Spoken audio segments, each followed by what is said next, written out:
Yes, you read the controversial title right. How having no friends affords me a luxury lifestyle. Let's talk about it. And while I could honestly probably summarize the concept in one sentence, akin to the use of Ozempic and cutting out food noise, having no friends cuts out the BS noise, the social noise, and lets me focus on the one thing that really matters when it comes to building the wealth that then translates into a luxurious lifestyle. And that's what? A good heart? Soft fluffy pillows? No, it's money.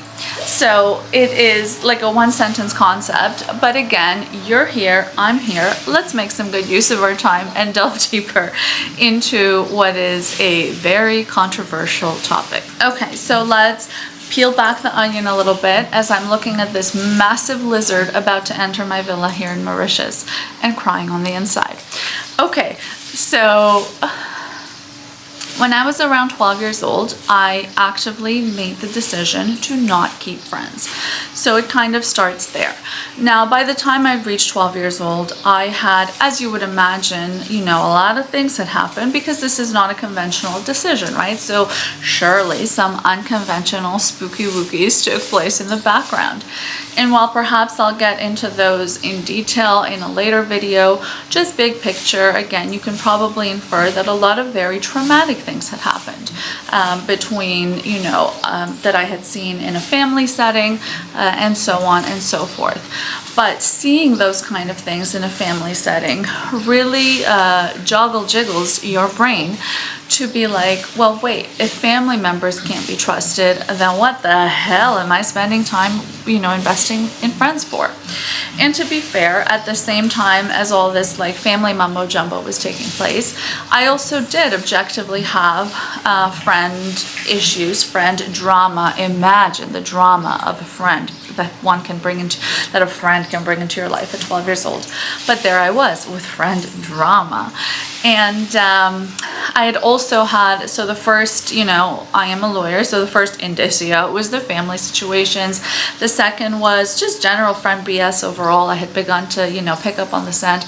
And third was, so I think when I was around 12, when I was in grade 7, I had an injury that kept me from attending classes basically for about 7 months. It was a pretty serious injury. If you see me doing this is my bug scratch move, okay? I'm being eaten alive. But I had a pretty serious injury that kept me from taking most of my classes because the middle school I attended didn't have an elevator and I couldn't make it up the stairs because my left leg was completely out of commission for 7 or 8 months. And so that was kind of the third indicia. I would see people walk right past me, people had classes with this and that, and sort of begun to see them through a different lens, more for what they really were, when they didn't have to be in that fake setting, where they didn't have to, share a crayon with you because the teacher asked. Began to again see them for who they really were when they didn't have to do anything, when they didn't have to be nice people, and so on and so forth. So again, the context here is that 11, 12-year-old situation. So inherently, we're not talking about like I was working 13 jobs, I had 12 children, I was a single mom, things like that. I was 11, 12 years old. But what I had seen was plenty enough for me, and the trauma sort of bubbled. And one thing, I couldn't tell myself I'm not keeping family around. I was 12. Who was going to cook my, toast in the morning, right? Where was I going to live? And I live on a golf course, by the way. So if you hear weird sounds in the background, that's what that is.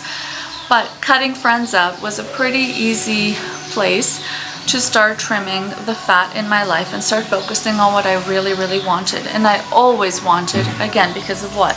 Because of experiences I had gone through as a child, because of what I had seen poverty doing, because of XYZ, I always knew that being wealthy, living in luxury was the final destination. The caveat being for myself and the family I would come to build one day. So that is the business decision I made when I was 12. And I've carried it with me my entire life. I know that, people even very close to me don't understand it or didn't understand it as I was growing up in their home. But at this point, it's not about anybody else but me understanding. certain caveats I want to give here. One is that just because I don't keep friends doesn't mean I don't have connections, business connections. I think an excellent example of this is when I was in law school. My third year of law school, I transferred to a law school in Toronto. And I remember like 5-6 days into being there, I came across this girl that had been going there for all 3 years of law school. And she sees me and she goes, she sees me talking to everybody and she goes, "How do you know everyone here? How do you have so many friends here?"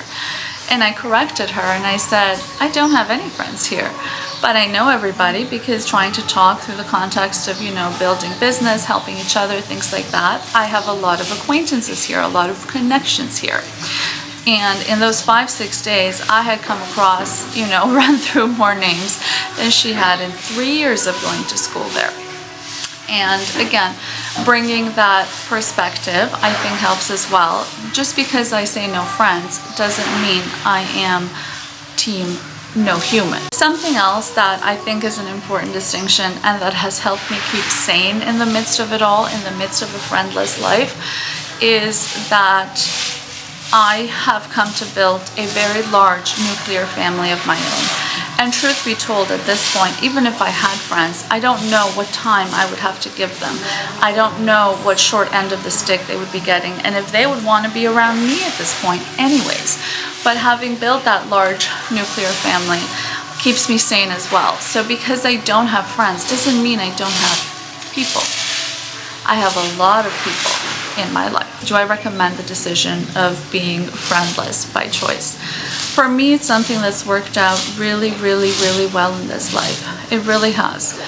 For you, you might be in a completely different life situation. If you don't have a spouse, if you don't have kids, if you don't have business connections, if you don't have this and that, a friend is going to be pretty much the only thing to save your mental health. The caveat, though, is that when things go wrong with that one friend, and when the social BS and the drama starts to surface, your mental health risks tanking.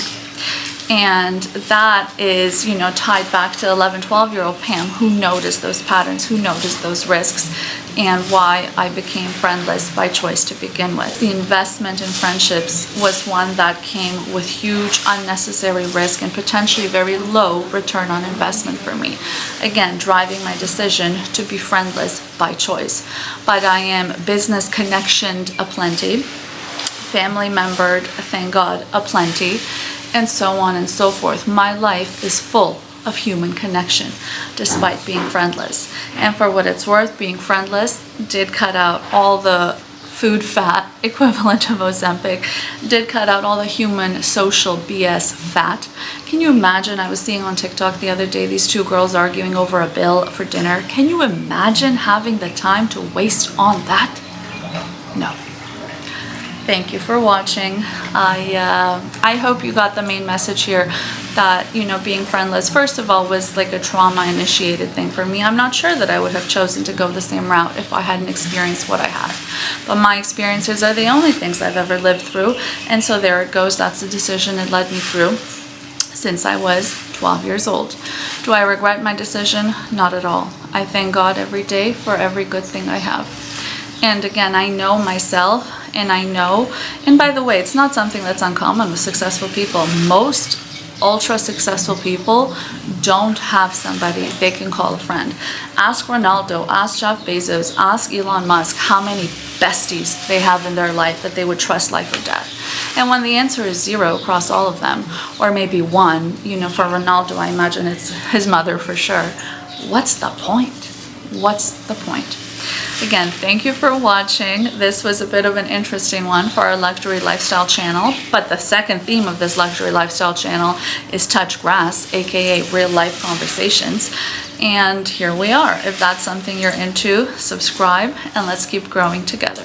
I'll see you on the next one.